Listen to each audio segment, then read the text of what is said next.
would you like? Let me get on my right. Thank you all. I know short notice and loud generators. So do I need to speak up, or your level's okay? Great. Let's get a little closer. I'm Kelly Sims. Shellie Zimmerman. First thing I want to do is apologize. I want to apologize to the Lake Mary Police Department. I want to apologize to the world as a whole. I want to apologize to Shellie Zimmerman, because on Monday when she called me and said, Kelly, I got to go get the rest of my stuff, or at least some of the rest of my stuff from the house. Should I call the Lake Mary PD and have them go over with me? I said, why would you do that, Shellie? There's going to be helicopters, there's going to be reporters, there's going to be cameras. Don't do that. We've got an agreement that George will be away. You've texted him. I'll call his lawyer, and things will be fine. So it's my fault that the police weren't there and that this happened.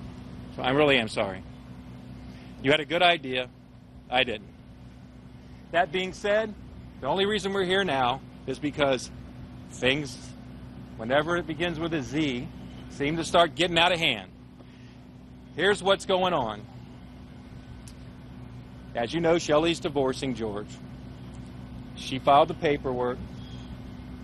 She wanted to go get some of her stuff. We were trying to be kind about it. We made an agreement about when she would go, who would be there, and who wouldn't. George was not supposed to be there on Saturday. In fact, he was when she got there, but there were people on both sides, and those people on both sides for both parties helped them go through the process. George left. Shellie couldn't get everything under control. So have you guys received, by the way, have you guys received the little packet from Lake Mary recently? The one with not the police report, but the one with our evidence that we gave to them? No? That's another reason why we're here. And again, nothing against Lake Mary. I drive through there often. Here's the scoop. She couldn't get all of her stuff out come Saturday. She asked George if she could come over on email and get some on Sunday. Then church ran late. She felt a little bad, so she said, can I do this Monday? So on Monday, she called me. She texted George, I'm going to go get the rest of my stuff with my dad who owns the house, my dad who we rent from in my own marital home. So that's what's going on. George finally texts back. I talked to Mark O'Mara. Everything's copacetic. George says at 11:55, and we have those emails or texts for you, 11:55, call me when you're done. At 2 o'clock, I get a call from Shellie. She's like, oh my God, George is here. Well, what do you mean? He's taking pictures, he won't say anything. I said, well, what's going on? Am I allowed to video? We had agreed that she could video. In many marital cases, when you're going in the marital home, you want to video what's there, you want to video what you take, so that there's no problem later on down the line. So she had videoed that first day, and she was videoing on Monday, and she wanted to make sure it was okay. And I said, Shellie, just tell him you're taping him right now. She said in a loud voice, I'm taping you right now. And then I said, tell him that you're going to be gone in just a bit. And I heard her say, I will be gone in just a bit, George. So I hang up and hope everything's okay. I get a call off of her dad's phone at 2:48:58 that the police are there, she needs me, and then I get in the Batmobile and head over. We gave some information to the Lake Mary Police Department yesterday afternoon to a real top-notch detective. We met him where Shellie signed the consent form for her iPad to try to be salvaged so that the objective evidence of this incident would be right there. When we met the detective, I gave him, where's Deb? When we met the detective, I gave him a packet of information, of evidence. I'm going to go through that with you right now. Thank you. Now, it was 4:30. We had originally had a 3 o'clock meeting time because he wanted the consent sign, but we were a little tardy. We were doing other things. We kept him apprised. So we met outside of City Hall, and we gave him that information, and we signed the consent form. He was going in a different direction. He didn't get that back to the station that night. We talked in the morning. The next day, today, we talked, We also talked, or I also emailed over to the investigating officer all this information. This stuff was talked about in the morning at the Lake Mary Police Department. It was not included in what you got for your noontime. Didn't you get stuff at noon? For your noontime conference. About 1:30? Okay. When you didn't get it, I called over and said, what's going on? And they made a determination. Again, that's their total call. That's not our call. But they made a determination that they didn't need to release that stuff. And then they told us they would release parts of it. So what we have, and I want to look at it so I make sure I tell you the right thing. Shellykins? What we have and what we shared with the folks at Lake Mary is the following. A little letter and a timeline that's telling them basically what I told you. And then we brought the proof. Because with truth comes proof. And that's what we were working on. The first messages that we gave them say, my husband, that's the tagline. It's from her husband, or it's her husband's phone number. And she says, I cannot finish the job today. This is on Saturday. I cannot finish the job today. I will be back tomorrow at 1 to pick up the rest. Thanks. There's a reply from George. Okay. September 7th at 5:42. I've left and garage door won't shut. She's concerned about that. George says, okay, Wes. Wes is the 400-pound bodyguard that's hanging out with George now. We'll take care of it. Thank you. September 8th, Sunday. Shellie says, sorry, I'm in church and it's going long. I won't be there by 1, but I can text you when I'm 20 minutes away. There's no reply from George. And then Shellie writes at 2:49, I'm sorry to have tied up your afternoon. I'm not feeling well and I can't make it. I'll be there tomorrow around 11 a.m. No reply. I really am sorry. No reply. I'm on my way. September 9th. Shellie texts, I'm on my way, be there in 20. That's at 9:43 on yesterday. She texts George Zimmerman, I'm on my way, I'll be there in 20. Now she has as bad timing as I do because it's 11:34 when George texts her, are you done? Staying away from the house like their agreement. And at that time, Shellie says, I'm almost there. I haven't entered yet. The last text between these two parties, I think probably ever, was at 11:55 on September 9th, 2013. That's 2 days ago now. Okay, please let me know when you're done. That's George Zimmerman telling Shellie, please let me know when you're done. We also included with these text messages the face shot of my husband, and it had all of George's numbers and email stuff. We've redacted that for you guys. To show that the call really did come in from George and that she really did text George.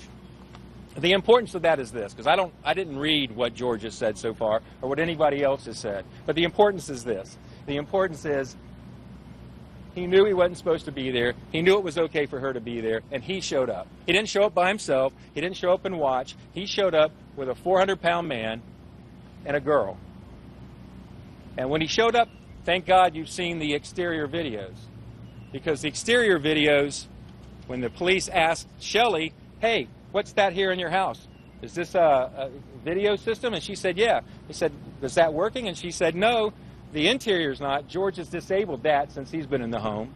But the exterior, I think, still works. They said, can we have it? She said, absolutely. We agreed. Take the exterior videos. Take whatever you can get. 10 minutes later, Sergeant comes back in. You guys have to leave. Why is that? I got to go get a search warrant. Mr. Zimmerman won't turn over these tapes. Now, later, I guess after talking to Mr. O'Meara or just having a change of heart, and that's fine, he relented. But the person who said right away, please take these tapes was Shellie, not George. Attachment C we also provided to the Lake County Police Department. Attachment C is a picture that I took on the 9th in the home of the Zimmermans, the marital home. It's an empty package. The packaging says on the outside, Uncle Mike's Law Enforcement Cross Harness Horizontal Shoulder Holster. That'll be important, I hope, to you when I tell you a little bit more in a second. That was on the floor. It was pointed out to the officers. I know the officers had already taken note of it. And by the way, they were fantastic. They let Mr. O'Mara show up. They let me show up. They helped keep a very troublesome situation down to a minimum. They did a great job on scene, especially Officer Hernandez and her sergeant. The next thing that we emailed and sent to Lake Mary. Have y'all seen that picture of Shellie's father? And an abrasion on his nose where his glasses usually sit. That becomes important in a second, but that's the other thing we provided to them. And I don't know if y'all seen the pictures of the extent of the damage to the iPad. We gathered it up and put it on their granite countertops, and we're able to see what that was. And lastly, as I told you, at 2 o'clock, Shellie called me and said, what should I do? Should I keep taping? Is it okay? And I said yes. At 2:08, things had gotten to the situation you saw the beginning of in that exterior tape, and that's when she called 911. Now, they knew she called 911 then, but we're just making sure and covering bases. There's 4 of these. Can I hand them? Renee, can I hand these to you, and then you just pass them out and whatever? Yeah, we will, and they'll have the color stuff. But right now, just to get some stuff out, we'll email it. Y'all can ask us for what you want. Okay. I'm not done, but thank you. Here's the next thing. People are wondering why Shellie called 911 and said there was a firearm, that George has a gun. Well, you're calling 911. You're under pressure. You know your husband, and you know what's going on. So I want to point some things out for you. It's the same things I tried to point out to Lake Mary by giving them that packet. In any situation, imagine this. You know your husband. You know he always carries the gun. You know your husband, and you know that he buttons his shirts up. He doesn't leave them sloppy. But today when you see him, he's got like 3 buttons buttoned, and he has his check shirt open. You have seen on Saturday that there's been a new holster purchased. It's the kind of holster like a Junior G-Man that crosses across so that the holster here is, at this level around your chest. The hand is inside there, inside the shirt. The guy's bent over and saying, step closer, inviting some action. Anybody in the world that knows their husband's always armed, has his shirt worn differently, has a brand new holster where this would be where he'd be placing his hand, and he's inviting some trouble, would know that he's probably armed. You don't want to take a chance. But add into that equation, your husband happens to be named George Zimmerman. And what do? Your dad's been there. Shellie's at the front door. You can see that she's been filming. She has objective evidence of what's going on that day. She's been filming, just like you guys are filming. And it would be no different than if you were filming and somebody ran out and busted every one of your cameras and said, no, there's nothing I didn't want you to see. I just decided to bust your cameras because I'm an angry man. That being said, Shellie used the shortcut. He's got a gun. He keeps threatening us. And I got to tell you, if Clint Eastwood is playing a bad guy in a movie and he's resting his hand on the butt of his gun and he says, "Are you feeling lucky, punk?" Does he have to pull the gun to make you scared, worried, upset, want to call maybe the police and say, "Please get here. I don't want my dad in trouble. I don't want us in trouble"? He doesn't have to pull it. You don't even have to see it when Clint Eastwood says it, for God's sake. So, Shellie had a valid reason why she believed that George was armed. The Lake Mary Police Department, I believe, did what they needed to do, but they checked George 5 or 10 or 15 minutes later. They didn't check his car. Apparently, the young lady that was with him indicated, and you guys know better than me because I haven't seen that report, but apparently she indicated that there were guns in the car. But these guns simply, they had licenses, so it's okay. So, the bottom line is, Shellie had every reason to believe there was a good gun and every reason to want the police there. So that's been a lot of the questions, I think, lately. She called 911. Many minutes later, she called me. I get there, and now she's going to give a statement. While I'm there, I'm talking to Mr. O'Mara. We're in the house. I have my phone open. He's on speakerphone. And we all agree, Dad doesn't want to press charges. Mr. Zimmerman doesn't want to press charges. Shellie doesn't want to press charges. Everything's calmed down. We can go our separate ways. We're not going to talk about it anymore. It's a divorce. And the only thing that Shellie wants out of this ending of this relationship is for it to end with a whimper and not a bang. That's what she wants. She does not want there to be this kind of drama. She doesn't want to be here. She doesn't look happy. She's not happy. Shellie Zimmerman wants this relationship to end with a whimper and not a bang. So we try not to talk about it. And yet, our evidence isn't out there for you guys to take in. Our evidence isn't out there for the world court to see. And I hope this helps some. It's not complete. The complete evidence is the iPad, which, as you saw, was destroyed by the other guy. Shellie has been on a strange ride the last couple of years. Her marriage wasn't going great at the time that this happened with Trayvon. It wasn't going great. But she was going to work through it. She was about here. She felt, yeah, I'm okay. I'm about this level. And then what happened in February, and now she's at this level. But she can't afford to be at that level because her man needs her. And she wasn't out there. She didn't start this. She had nothing to do with it. But she's going to support her man. So she keeps, I'm going to work through it. We're going to work through it. We're going to work through it. And then finally, what was it, 6 weeks ago? 2 months ago? George Zimmerman is acquitted. And now she feels we're way up here. And since that time, he spent 3 to 4 days at the marital home. Since that time, she's learned many things. And it's like she's been on the Tower of Terror. And she's been free-falling. She's down here, she's up here, she's up here, she's down here.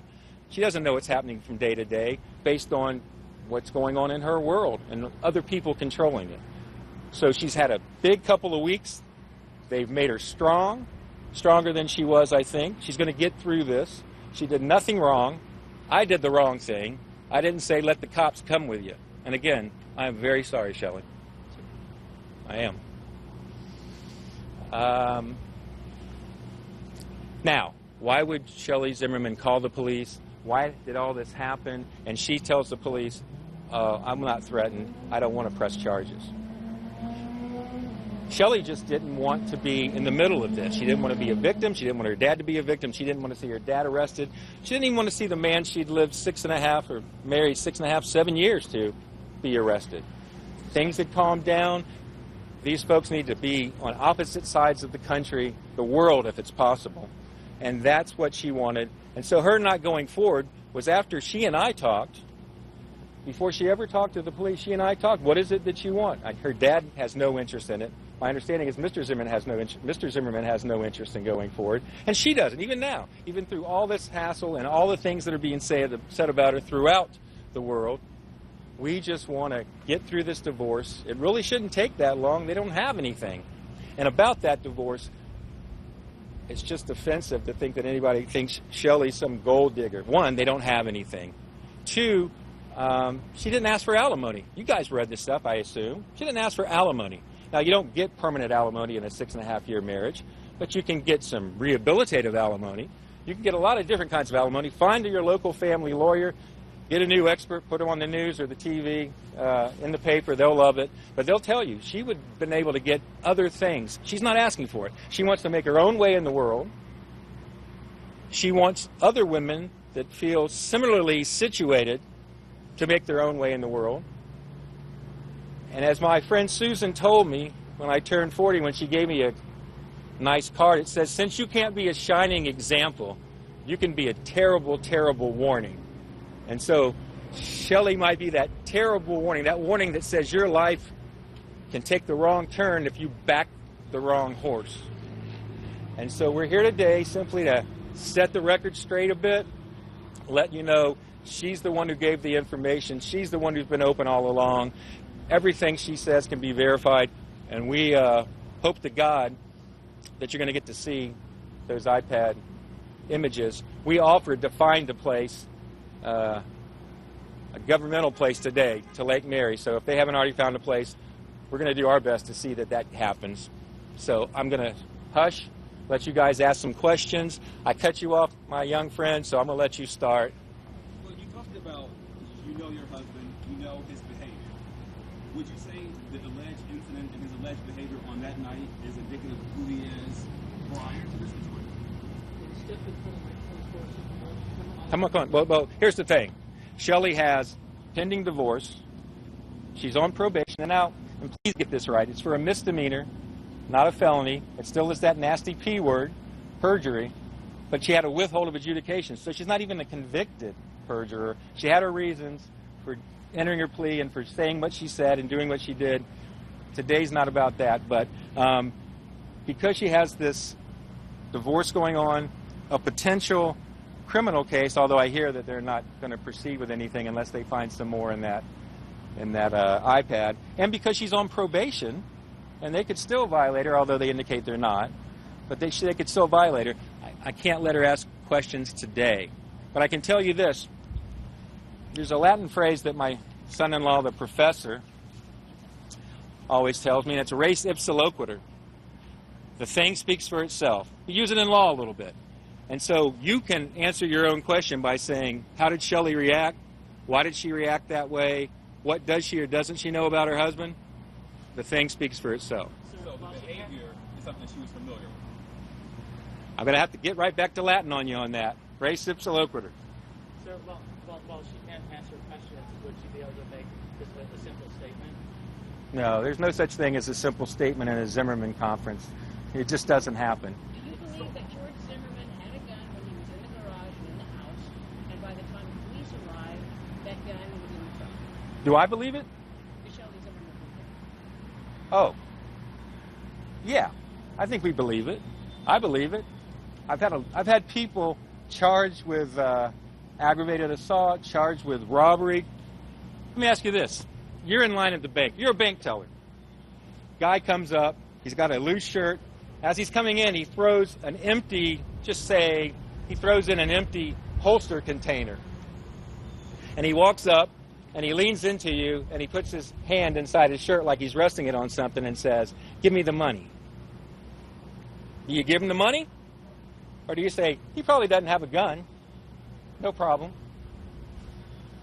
What's your response to George's claim that you hit him with the iPad, and then your dad also came after him? Wow. People always coming after George, aren't they? Here's the situation. You've seen it. There is a video of George with an iPad, the same one that Shellie's holding and trying to film him with just seconds earlier, and he's bending it as best he can. And my understanding is you can even see him take a knife out, the same knife that Shellie mentioned he had, and pry the thing apart. And not just pry it apart and say, see, don't mess with me. It's destroying something for a reason. What that reason is, I don't know. I can speculate, but I'm not gonna. Does it concern you that Shellie and her dad both saw the knife, and yet police didn't recover a knife? Eugene, in the report we got today, said that he saw the pouch. I assume that's the one you're speaking of. Yet they didn't recover that. Do you think those were in the car? I can't. Here's the weird thing about this situation. All of us are saying we don't want to prosecute. And you guys are saying, then why are you here? We don't want to prostitute. That's a Freudian slip. Wow. We don't want to prosecute in court in Seminole County, but there's a court of public opinion today with all the stuff we have running across the globe that everybody is being whipped by. So in the court of public opinion, it's important that everybody do all that they can to prove what happened, even if no one wants to prosecute, or prostitute for that matter. That being said, I don't blame Lake Mary for saying, you don't want to prosecute, you don't want to prosecute, you don't want to prosecute? All right, well then what are we going to do waiting around and searching through your stuff and having your big dog slobber on us? There's no reason for them to do that because nobody was saying to prosecute. Now, in retrospect, I probably should have said, Shellie, prosecute the heck out of them. Let's see all that stuff. But again, she's got a slow lawyer. What can I say? Besides, you just mentioned that there was another female involved in this incident. What is her relationship to this situation and to George? No idea. I have no idea what her relationship is. And it doesn't matter. Again, guys, get your family law experts. I'll give you some names after it's over because they'd love to be on TV. It doesn't matter. Once they're separated, as of August 13th, when Shellie said, can't take this anymore, I'm out, you can date. You can hang out with 5 or 6 women. You could, you could date the circus if you wanted to. That's up to you. But, so it doesn't really matter what her relationship was. You've heard the tape. Shellie didn't know that the woman was there. But if I am trying to de-escalate a situation, I hardly ever bring my 400-pound friend and my blonde female friend. Probably troublesome. I don't think you ever addressed it directly. Did Shellie hit George? No. That's why we love to have that evidence. Where did that go again? Oh, yeah, it's broken by the guy that says she hit him. But didn't you see some the statements that said, because again, I should have read those, some statements that said that Zimmerman showed his back to somebody and there were no marks or anything? The officer asked him, where did she hit him? And George said, on the upper side. The officer asked him to lift his shirt and show him, and the officer wrote, there are no red marks, there are no marks. Thank you. An iPad is not a soft device either. Is that a lie, or is that just somehow he thought that, as he was grabbing it hit him or something? Or? I don't know. I mean, I guess if you yank something hard enough, you could whiplash yourself from the back if you don't have any muscle to stop it. So, like me. But I don't know. I'm not.